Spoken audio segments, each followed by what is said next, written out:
Welcome to NG stories. Please like, share and subscribe for more amazing videos. आज हम आपको एक ऐसी महारानी की कहानी बताएंगे जो हमेशा इंदिरा गांधी संग नफरत के लिए जानी जाती थी। भारतीय इतिहास में जयपुर की महारानी गायत्री देवी का नाम बड़े ही आदर के साथ लिया जाता है। वह राजकुमारी जिसने शादी के बाद अपना राज्य संभाला, राजनीति में आई तो देश के लिए योगदान दिया। राजकुमारी से महारानी कहलाई और फिर राजमाता। वह जयपुर के महाराजा सवाई मानसिंह द्वितीय की तीसरी पत्नी थी। कहा जाता है कि वह किसी मामले में प्रधानमंत्री इंदिरा गांधी से कम नहीं थीं। इंदिरा के साथ उनका विवाद हमेशा से रहा। विदेशों में पढ़ाई से पहले गायत्री देवी की स्कूली शिक्षा गुरुदेव रवींद्रनाथ टैगोर के शांतिनिकेतन से हुई। गायत्री देवी बचपन से ही बेहद खूबसूरत थीं। इंदिरा गांधी भी उनके साथ ही पढ़ाई करती थीं। ऐसे में दोनों एक दूसरे को बचपन से जानती थीं। महज 12 साल की उम्र में गायत्री देवी जयपुर के राजा मानसिंह बहादुर को दिल दे बैठीं। मानसिंह पहले से ही शादीशुदा थे। उनकी 2 शादियां हो चुकी थीं। पूर्व प्रधानमंत्री लाल बहादुर शास्त्री ने गायत्री देवी को कांग्रेस में आने का न्योता दिया था, लेकिन उन्होंने स्वीकार नहीं किया।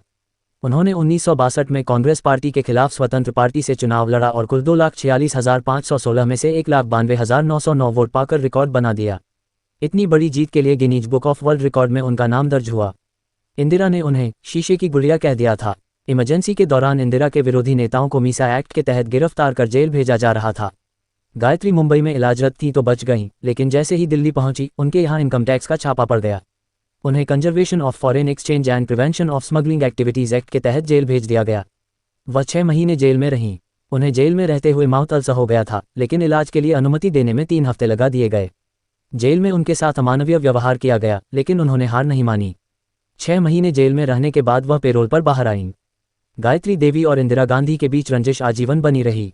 बाद में गायत्री देवी ने राजनीति छोड़ दी थी। गायत्री देवी का चेहरा सामने आते ही एक सुंदर, खूबसूरत, दृढ़ निश्चयी और मजबूत इरादों वाली शख्सियत का चेहरा सामने आता है। इन्होंने अपनी पूरी जिंदगी ठाठ और अपने उसूलों पर जी। वो अक्सर महिलाओं के हक और उनके सुधार की बातें करती थी।